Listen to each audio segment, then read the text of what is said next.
ভেবেছিলাম তোমাদের সাথে এর আগের ভিডিওতে শেয়ার করব, ভাবলাম যে না পরের ভিডিওতেই শেয়ার করি। এই একটা র্যাক কিনেছি।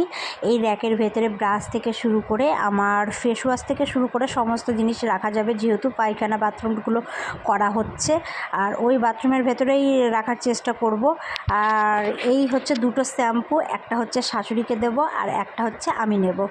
আমি যখনই যেটা কিনি কিছু কিছু হলেও আমি শাশুড়িকে দিই।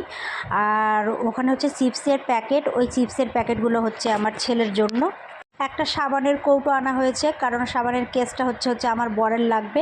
আর ওইদিকে হচ্ছে দেয়ালে লাগানোর ক্লিপ এনেছি, আর দুটো সেন্ট নিয়েছি, মানে বডি স্প্রে। একটা হচ্ছে ছেলের, একটা হচ্ছে আমাদের বাজারগুলোই ওর বাবা বেশিরভাগ করে দিয়ে গেছে, মানে আমার বর। আর এই দুটো হচ্ছে buy one get one free hand wash. ও জানে যে আমাদের কি কি লাগবে না লাগবে, ও সেই জিনিসগুলো একটু একটু করে বাজার করে দিয়ে